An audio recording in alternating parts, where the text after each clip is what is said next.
This is a 2008 Tesla Roadster, and it's the other Tesla. Everybody knows the Model S, the 3, the X, the Y, but Tesla's roots go further back to this. This was Tesla's first real car, the ultra-rare Tesla Roadster, and today I'm going to review it. Before I get started, big news, this Tesla Roadster is currently listed for sale, being auctioned live on Cars and Bids, which is my enthusiast car auction website. This Tesla Roadster has less than 15,000 miles, it's been in California its whole life, and it is a very rare early Roadster effort from Tesla. These do not come up very often, but you can get this one on Cars and Bids. So, after you finish watching this video, click the link in the description below to check out the auction for this Tesla Roadster, where you can bid on it and buy it only on carsandbids.com. So let's talk Tesla Roadster. The Roadster was Tesla's first real effort to make it as a car company. This came out in 2008, and this is a first-year model with VIN number 162, one of the very first Tesla models ever built. Now, Tesla eventually built around 2,500 units of the Roadster before they switched production over to the Model S, which of course became the car that would launch Tesla into global success. But before that success, there was this, the Tesla Roadster, which is based on the Lotus Elise, but like other Tesla models, it is fully electric. It has about 250 horsepower, which is good for 0 to 60 in under 4 seconds. Pretty impressive, and the range back when it was new was around 250 miles, which was then and still is a pretty good figure. Back then, these had a sticker price of a little over $100,000 when they were new. And now it's time to take a look back at old school Tesla. First, I'm going to take you on a tour of this Tesla Roadster and show you all the quirks and features of the original Tesla, the one you don't hear about all that much. Then I'm going to get it out on the road and drive it, and then I'll give it a DOUGSCORE.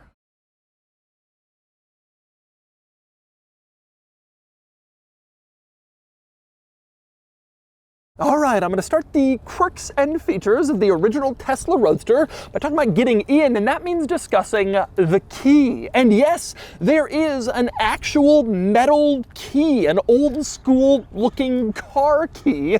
This surprises me so much because after the Roadster, Tesla has led the industry revolution in getting rid of keys. To get into a Model 3, you use your cell phone, and you have as a backup key a card that looks like a hotel room key. It is so far from a traditional car metal key, but that's what the Roadster has. And on the back it even says Tesla Motors, like they're proud of their key. But anyway, you turn it over, you have 3 separate buttons on this key. Lock and unlock, those are pretty self-explanatory, and a button that is simply marked Tesla. If you press the Tesla button, then the rear hatch in the car pops right open. Take another look at that, press the button, the hatch opens up. So since it's open, let's go back there next. All right, when you get into this back area, the first thing you notice back here is there's a storage area in back. A fairly sizable one, actually, goes the entire width of the car. You can put some stuff in here. You can see right now there's this black bag in the storage area that contains the soft top for this car, which you can just install in case it starts raining. But you have a pretty sizable storage compartment back here, which is nice. But that's not the only thing under this rear cover. You also have a lot of the componentry that powers this car. You have battery stuff back here, battery packs sharing this compartment with your luggage, and you can see them here, and you can also hear them. The car is off right now, but take a listen to the sound this battery stuff is making.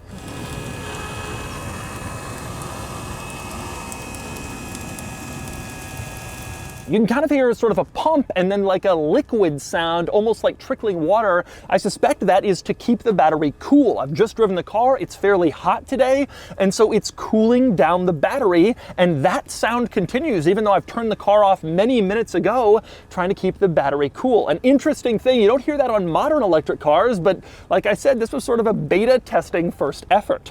Other interesting quirks back here, there's this little tape on the battery component, and it says warranty voltage void if seal broken. I guess they don't want you to get in there and tamper with stuff, and so that seal is intended to make sure you won't, because if you do that, you'll void your warranty. Also back here, another interesting item, there's this yellow cover, and it says on it, emergency SRS disabled. So you flip this up, and I guess there's an emergency switch here to disable your airbags, which I've never really seen before. I'm not sure if other cars have that, not exactly sure why you would want to do it, but you can disable your airbags in the back of a Tesla Roadster, one of many strange controls in this car. Next up, another interesting item under here. If you look on the underside of the trunk lid, you can see a little bottle over to the side, sort of tucked into a little holder. That is a can of Fix-A-Flat. This car doesn't have enough space like underneath it or in the storage compartment for a spare tire, so instead they give you Fix-A-Flat and tell you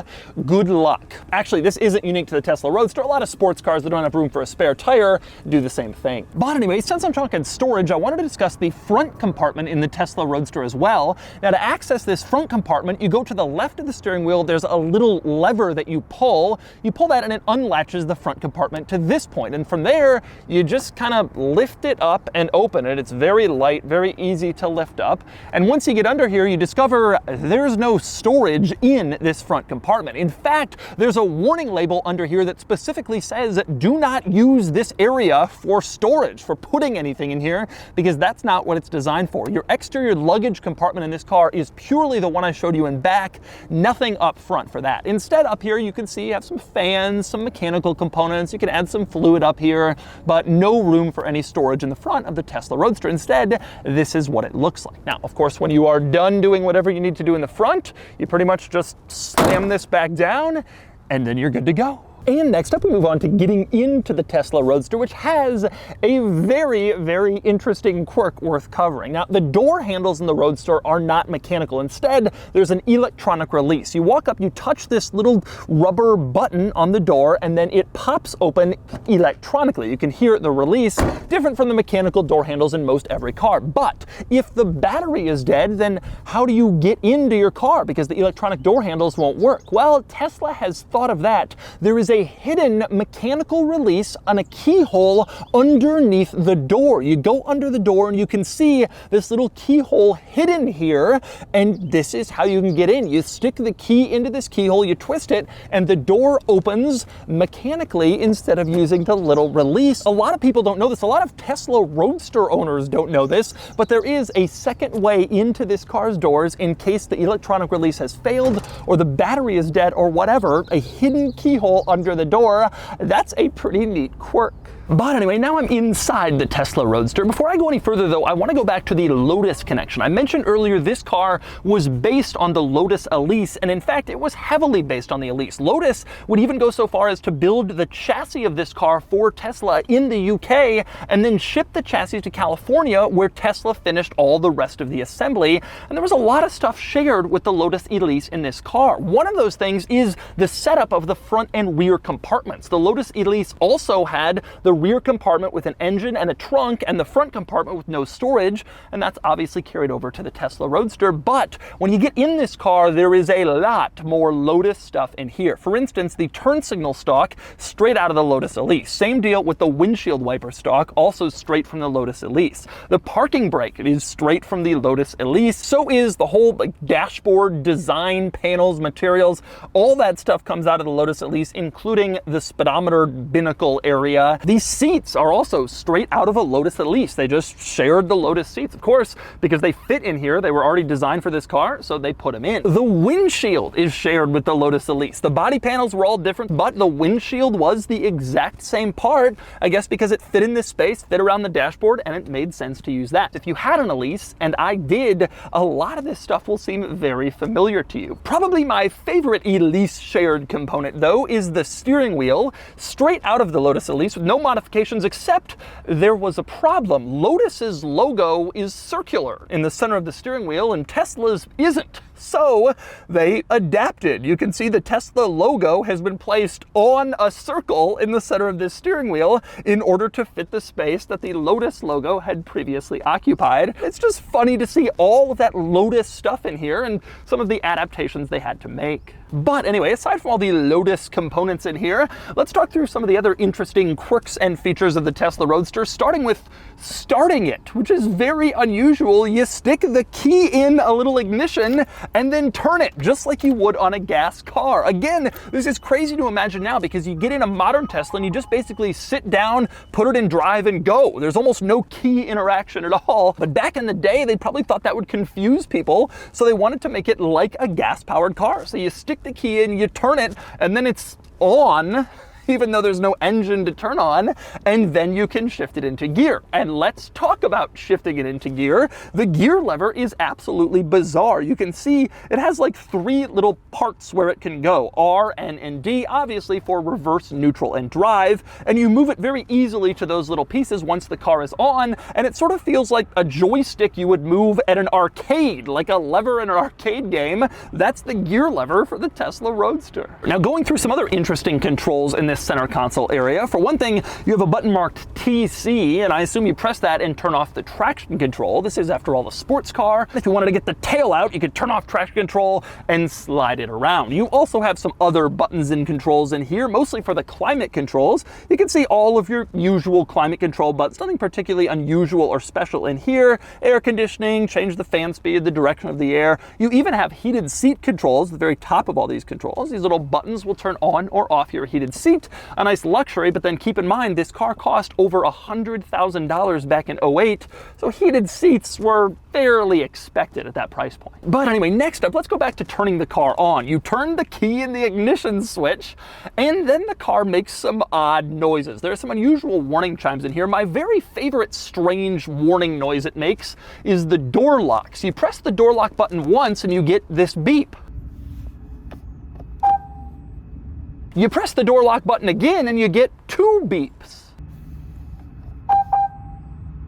Now, you don't hear the doors locking and unlocking because it's all electronic, the door mechanisms, like I showed you earlier, but it is a little confusing because which is lock and which is unlock? 1 beep or 2 beeps? Lock or unlock?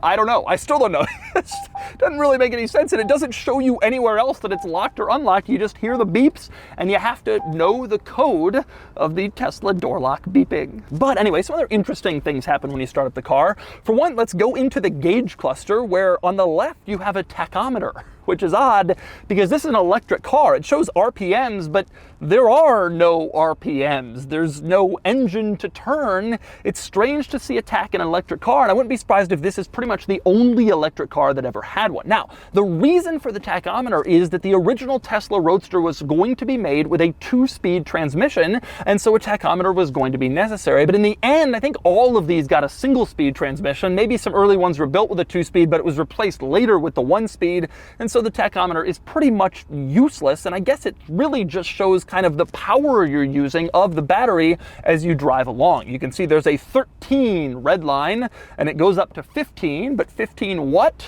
It really doesn't make a lot of sense. To the right of that, you have a speedometer, of course, which is self-explanatory. And there's also a little screen in the corner of this gauge cluster area that shows, most importantly, your battery level. You can see a little battery, and it's mostly charged up, and that lets you know how much battery you have left. But in this car, by far the most interesting controls are over to the left of the steering wheel on the dashboard below the climate vent.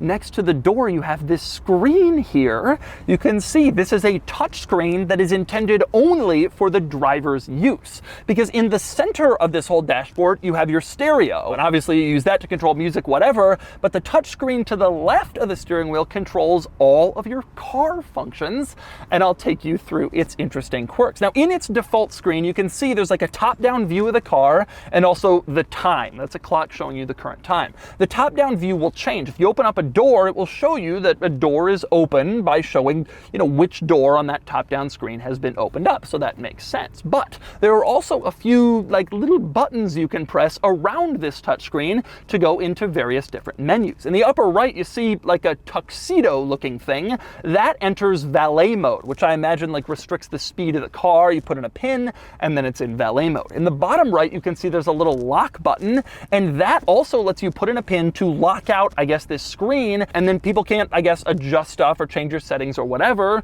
So it's like a little security measure. And by the way, also on this default screen, you will notice that it gives a range estimate. In addition to showing like your approximate battery life with a graphic, like in the gauge cluster screen, it also tells you actually how many miles it thinks you have left based on your current driving style. But the most interesting things in this screen are in the two little button areas on the left. We'll start with the bottom left where you have a wrench. You can use that to adjust vehicle settings, and there are some unusual ones. For one thing, you can adjust the Tesla button on the key. Remember earlier I showed you press Tesla and it pops open the little rear hatch in your storage? Well, it doesn't have to do that. It's programmable. You can program it to arm the alarm, for instance, if that's what you want, or somehow use the home link system to open a garage door or whatever. Different configurable items on that key fob button. Never seen that before. That is a pretty cool idea. Also in this little wrench settings menu, you can adjust your charging mode. So it tells you, do you want to charge very quickly, which will deplete your battery life faster, or do you want to charge slower, which obviously will take longer, but then your battery life will be preserved more. You can choose that in this little touchscreen, and it tells you sort of which is which depending on your preferences. Now also in this little settings menu, some less interesting stuff, your usual car settings, like you can change the clock in here, or you can change the units, like if you want the odometer display in miles or kilometers, that sort of thing. Nothing particularly unusual in the rest of the settings menu. But there's one more interesting menu in here. To the upper left of this screen, there's a button with an eye on it for information, and there is some very interesting information displayed in here. For one thing, you click vehicle info and it gives you like a side profile of the car and your VIN number, but it also tells you your build date and of course where it was built. Tesla very proud of making these in California. That is a pretty cool little touch. A more interesting item in this info menu is the fuel saved section. You tap on that and it tells you exactly how many gallons of fuel have been saved throughout the life of this car. Your odometer reading, here's how many gallons you've saved and how many barrels of oil you've saved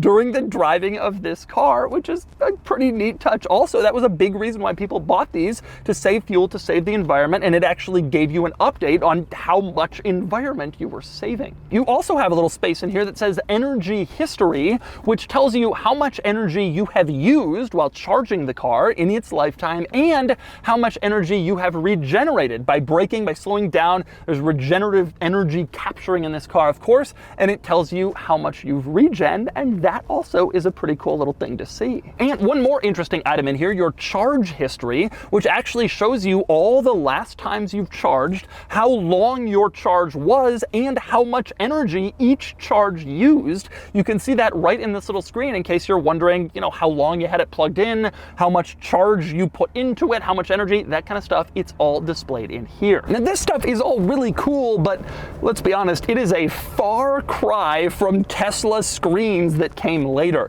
This tiny little screen that is only accessible to the driver. The passenger can't touch or see any of it, and it's just in the corner, very small. A far cry from the Model S with its massive screen that was coming in only a few years, but this is, like I said, sort of the beta testing beginnings of Tesla, and that screen was the beginnings of one of the things that Tesla would become so known for, its in-car screen technology.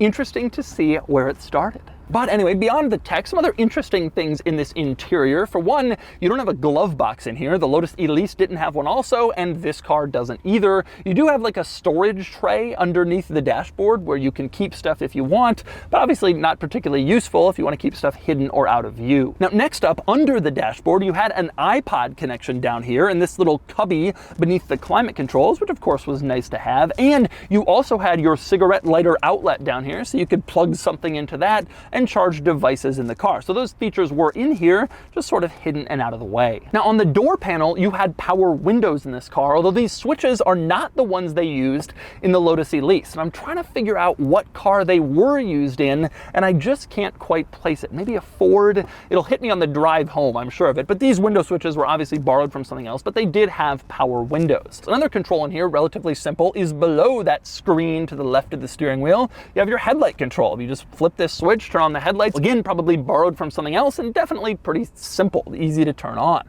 Now next to the headlights, you have a little button with a car and a trunk. You press that and it pops open the rear trunk. That storage compartment I showed you before, you can open it on the key or you can open it by pressing that button and it'll pop it right open. Another notable item in this interior is the orange accents. This car is finished in a color called Very Orange, and they carried that color into the interior. You have orange accents on the seats and on the door panels just to remind you of how orange your car is. And by the way, speaking of the seats, check out on the side of the seat, you have this little pump that is to adjust your lumbar support in the seat. A lot of cars, there's a little switch, you press it and your lumbar support automatically electronically adjusts. Not in the Tesla Roadster. You had to pump it, squeeze this pump a bunch of times, and that would adjust your lumbar support, which is kind of an old school way to do it. Crazy to imagine a $100,000 car with a pump for lumbar support, but hey, at least it had adjustable lumbar. And next up, we move back outside the Tesla Roadster to go over some other exterior quirks and features. But first, I want to talk styling and specifically Lotus Elise connection. Out here, you can see a similarity to the Lotus Elise for sure, but this definitely isn't a Lotus. Tesla redesigned the car, restyled it, kind of made it its own design. You see one sort of at a glance, you think, is that a Lotus? But when you look closer, you can tell that it definitely has a distinctive look to it, separate from what the Lotus Elise had. But you can see the Lotus influence in this car since it had the same chassis, the same hard points, they had to all fit. And so there are some similarities, but not identical. Now, some interesting quirks on this car. On the outside, one is the taillights. You can see a few different circles, and they're all clear. When they're off, they're just sort of clear lights until they have to light up. And you can see like the turn signal's red, the brake light's red, whatever. But when you have them off, they go back to being clear, which is kind of a cool look, or at least it was in vogue back in 2008 when this car was new. Also back here, you can see Tesla written across the rear. Although the A is partially missing, kind of a sad thing, but it does say Tesla to let people know exactly what this is. Probably a pretty confusing thing to see on the road back in 2008. Now, the other interesting item on the outside of this car is the fuel door. You can see just behind the driver's seat on the outside, there's your fuel door. I think that's the same place it was in the Lotus, but obviously this car doesn't take fuel, so you open that up and it's the charge port door. That's where you stick the charge port in to charge the car. Now, most later electric cars moved the charge port to the front, mainly so people could pull into their garage and then easily hook up a charger mounted on the wall to the front of their car. But in this one, either Tesla hadn't thought of that or that location just made the most sense since it's where the Lotus's fuel door was, so they went with it. One other interesting quirk in the rear area, you can see a keyhole back here. This is like an auxiliary keyhole for the rear compartment. Same deal with the doors. In case the electronic popper mechanism fails or the battery dies, you stick your key in here, you turn it, and then you can get into your rear compartment even if your battery is dead. This one, though, not integrated like under the car in quite as weird of a way as the emergency keyhole on the doors. And so those are the quirks and features of the original Tesla Roadster. Now it's time to get it out on the road and see how it drives. All right, driving the Tesla Roadster, the original Tesla Roadster. Now, if you've been watching my channel for a long time, you probably know I have actually already reviewed one of these. It was, I guess, about 5 years ago now. I reviewed one from a private owner who was in Syracuse, New York. He's a really nice guy, and he was one of the very first people to reach out to me and offer me to review his privately owned car. Back then I hadn't done any supercars or hypercars. It was kind of a risk on his part to trust me. But that was one of my first car reviews 5 years ago, and it was a really cool experience.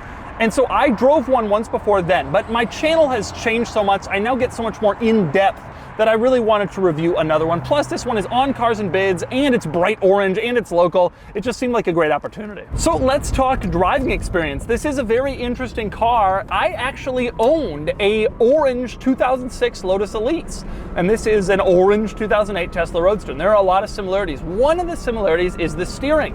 This car has the Lotus's non-power steering, very direct steering feel.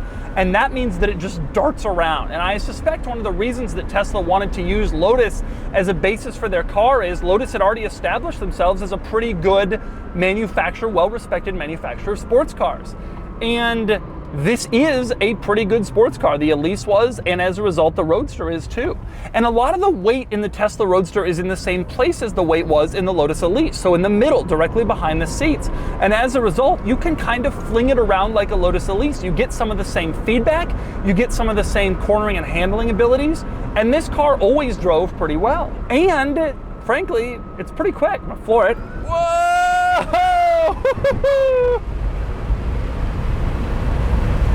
Whoa! This car is fast. They said 0 to 60 in like 3.9 seconds, which doesn't sound that fast considering the price point at the time was like $110,000. But this was a different era, 2008. The Bugatti Veyron was the only hypercar. It wasn't common for vehicles to do 0 to 60 in the 3 to 3.5 second range. And this was pretty impressive at the time for being able to deliver that. Obviously now, not quite as impressive, although values have come down, and it feels to me to be still a pretty thrilling experience. And the other big benefit in terms of the thrill is you're very low to the ground, the road is right there, and so it feels, whoa! It feels a lot faster than it probably is, to be frank. Now, with that lowness to the ground, I gotta tell you, it is low in this car. I'm directly next to a giant truck and I feel little. That was always how I felt in the Lotus Elise too, just little and kind of scared at any given moment that you might be killed. But the best sports cars tend to be small and, lithe. You can throw them around. That was Lotus's philosophy. Instead of adding more power and complexity, just take everything out. And this car obviously is part Lotus. It is very interesting now to drive this car and see not only an early Tesla, but an early electric car. I remember when this came out, the reputation of Tesla was kind of a joke. It was like a lot of other EV startups. It was like, okay, they're using a Lotus and they're charging that much money. It was just kind of stupid. And it wasn't until the Model S came out and validated Tesla as a brand that this car sort of started to seem, oh, that was an interesting beginning for this company that was really legit. Everybody knew even back then that these cars drove pretty well, but at just $110,000, $120,000 for this startup brand, you never knew what was going to happen. But in the end, I actually now think these cars are severely undervalued because it was like this low production run, 2,500 units of a brand that later became an icon. And I'm really surprised, and I suspect one day we'll see these on Concours d'Elegance, lawns as like, oh wow, an original Tesla. This brand that has become so popular and so successful. And so that's the original Tesla Roadster. What an unusual vehicle. From a technology standpoint, this is way behind other Tesla models. It almost seems like a beta testing early effort, which frankly, it kinda was, but it helped pave the way for Tesla's future success. And for that reason, I think it's pretty cool. That and the performance, which is actually pretty thrilling. Anyway, now it's time to give the Tesla Roadster a DOUGSCORE. Starting with the weekend categories and styling, this looks cool. Not amazingly beautiful, but cool enough and head turning, and it gets a 7 out of 10. Acceleration does 0 to 60 in 3.9 seconds, and it gets an 8 out of 10. Handling is pretty sharp, although it can feel a bit light up front. Still, it's quick to turn and responsive, and it gets a 6 out of 10. Fun factor is surprisingly high. This is quick, it feels really quick, and it turns sharply. It's a real thrill to drive, and it gets a 7 out of 10. Finally, cool factor, and this is cool. The general public doesn't really know what's cool, which bumps it down a bit, but if you know, you know, and people who know find it very cool, and it gets a 7 out of 10 for a total weekend score of 35 out of 50.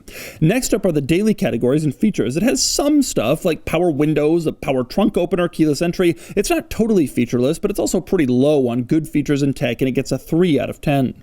Comfort is not great. Getting in and out is a challenge, and ride quality is harsh, and it gets a 3 out of 10. Quality is average. Build quality is acceptable, maybe better than newer Tesla models, honestly, but materials aren't very nice inside. Reliability, I know early cars had some issues, but I haven't heard of any real problems in years. Still, it gets a 5 out of 10. Practicality is low, normal for a car like this, and it gets a 2 out of 10. Finally, value, and frankly, I think these are great values. The car that started Tesla. I can't believe these aren't more valuable, and I suspect they will be someday, and it gets an 8 out of 10 for a total daily score of 21 out of 50. Added up, and the DOUGSCORE is 56 out of 100, which places it here against, well, truthfully, I have no idea what to compare it to. Here it is against some other Tesla Tesla models and some other sports cars from its era, but really the Tesla Roadster stands alone. There's not much like it. And frankly, I think it's a very cool and special car, especially given Tesla's success in the years since the Roadster appeared.